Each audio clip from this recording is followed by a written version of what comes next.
তোর মায়ের মৃত্যু শয্যায়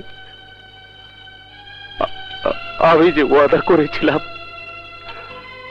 তা আমি পূরণ করতে চাই রে বাবা, পূরণ করতে চাই।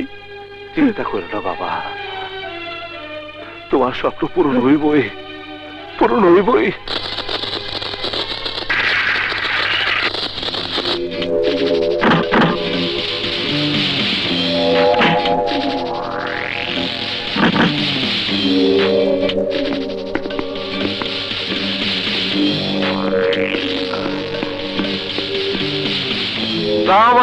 ওয়ালাইকুম আসসালাম। তালুজি, আপনার সেই পুরনো রোগ মানে শিক্ষা হারানো ছড়ানোর রোগে আবার ধরছে। এসব তুমি কি কও পেয়ার আলী? আরে রাখেন, স্কুলের ব্যাপার তো আপনার নতুন কোন রোগ না, বহুত পুরনো দিনের রোগ। বাবা পেয়ার আলী, আর কতদিন গ্রামের সাল মেয়েরা লেহাপড়া না শিয়া অন্ধকারের মধ্যে থাকবি? ওগুলো লেহাপড়া শিয়াইয়া শিক্ষিত করা খুব দরকার। কোনো দরকার নাই। এই যে আমরা তিনটা ভাই, পেয়ার আলী, আশেক আলী, মোহাম্মত আলী, আমরা লেখাপড়া শিখি নাই, দস্তখত করতে পারি নাই, তাই বলে কি মামলা মকদ্দমা বুঝি না? আমরা কি অচল হয়ে গেছি? কেউ আমাকে হারাইতে পারে? কিরে কষ্টাকে আমাকে আবার হারাইবো কেটা? হারাইতে পারে না সত্য, কিন্তু কেন পারে না? তোমরা মূর্খ, অশিক্ষিত, কোনো বুদ্ধি নাই, গায়ের জোরে পাহাড় ঠেল। সংগ্রাম, দুই কলম লেখাপড়া শিখাই বড় বড় কথা কও। আরে আমরাও লেখাপড়া জানি না, তালু সাহেব লেখাপড়া শিখে নেয়, তাই বলে কি কোনো কিছু আটকে রয়েছে না থাকবো? আমরাও লেখাপড়া শিখি নাই, আমাকে পোলাপড় লেখাপড়া শিখবো না? তোমাগো সন্তান রে মানুষ বানাবা না পশু বানাবা তা তোমাগো ব্যাপার, কিন্তু গ্রামের 8-10টা লোকের সন্তান তো অশিক্ষিত থাকতে পারে না।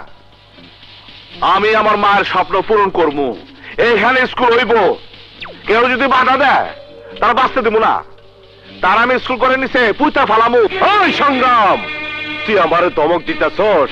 না না, ধমক দেওয়ার বাসা তো সেদিনই হারাইছি যেদিন আমার বাবা খান বাড়ির সাথে চৌধুরী বাড়ির শান্তির জন্য আমার বোন বকুল রে তোমার বাইরে হাতে তুলে দিছিল।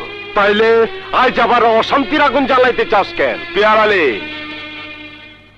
এই গ্রামের মানুষের শিক্ষিত করতে যদি অশান্তির আগুন জ্বালাইতে হয় তাহলে সে আগুন আমি জ্বালাইয়া সবকিছু পুরো ছাই করে দেবো, তবু অন্ধকার দূর করিয়া শিক্ষার আলো জ্বালামু।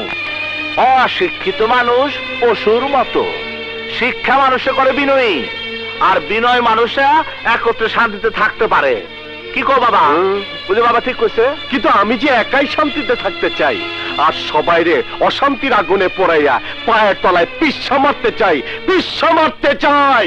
তা পারবা না, তা পারবা না পেয়ার আলী, এত সোজা না। দিন বদলের পালাতে মানুষ এখন বুঝবার পারে কেরা ভালো আর কেরা মন্দ। তোমারে আবারও কইতাছি, এনে স্কুল হইব, ঘন্টা বাজবো, ছাত্র ছাত্রী আইব, আর আমার মায়ের স্বপ্ন পূরণ হইব। যাওগা। তালুজি, সংগ্রামের ব্যবহার এই আত্মীয়র সাথে ভালোই, মনে থাকবো। আসি, আসসালামু আলাইকুম।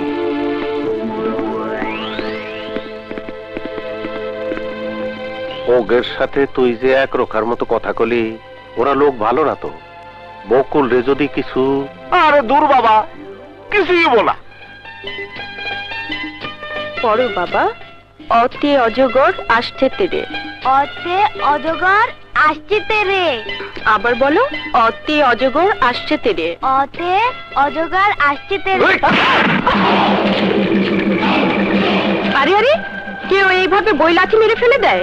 বই হচ্ছে পবিত্র জিনিস, তাকে সম্মান করা উচিত, তা না করে মূর্খের মতো। কি তোর এত বড় সাহস, আমারে তুই মূর্খ কইলি?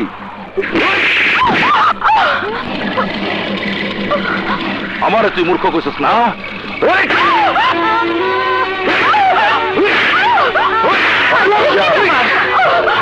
বকুলকে এভাবে মারছো?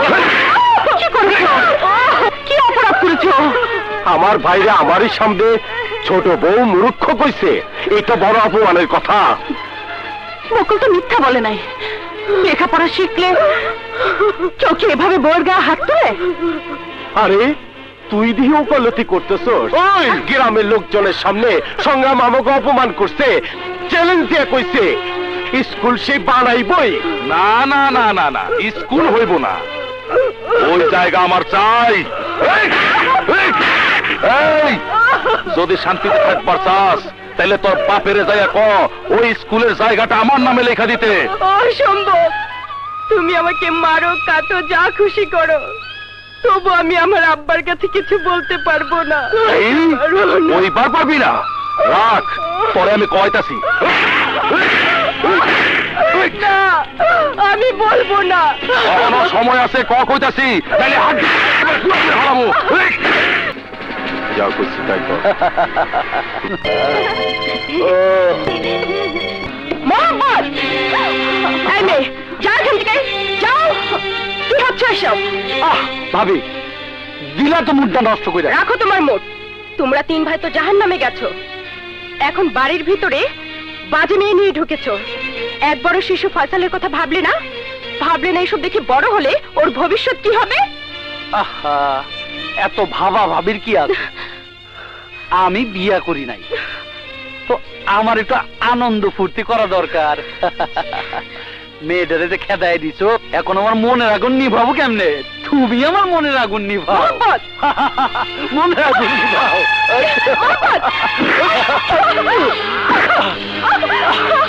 ভাবি! ভাবি! ভাবি, আমার মনের আগুন নিভা যাও ভাবি। ভাবি, আমাকে বাঁচাও, ভাবি! মোহাম্মদ! মোহাম্মদ! খবরদার, সরে যাও কইতে। খবরদার! আর এক পাও আগবি না। তুই যাবি না তোর গলাটা ফেলাই দিব। আয় মহব্বত, কি হয়েছে? আয় বটি নামা। ভাইজান, বড় ভাবিটা সাবধান করে দৌড়িতেছি, নাইলে কিন্তু খারাপ হয়ে যাব। মহব্বত, মাথা গরম করিস না, এখন ফুইটা যা যা। ছি! জানি না আমি কি পাপ করেছিলাম, যার কারণে আল্লাহ আমাকে তোমার স্ত্রী হিসাবে এই দুর্যোগে পাঠিয়েছে। কি হয়েছে ছোট বউ? মহব্বত কি তোমার কাপড় ধরে টান দিছে না খামসি মারছে? বকুলের সাথে যা করেছে তা কোনো মানুষ করতে পারে না। আরে ভাবি হলো মায়ের মতো। মহব্বত তার ভাবির গায়ে হাত দেয় নাই, তার মায়ের গায়ে হাত দিয়েছে। ওই শালি, তুই আমার মরা মায়ের অপমান করছস। মহব্বত যা করছে তা অন্যায় করছে। বৌমা যদি তার বাপের কাছ থেকে স্কুলের জমিটা লেখায় আনতো তাহলে এমন অপমান হইতো না। বৌমারে ক তার বাপের কাছ থেকে স্কুলের জমিটা লেখায় আনতে, তা না হইলে মহব্বত যদি কিছু কইরা বসে তার জন্য আমি দায়ী থাকুম না।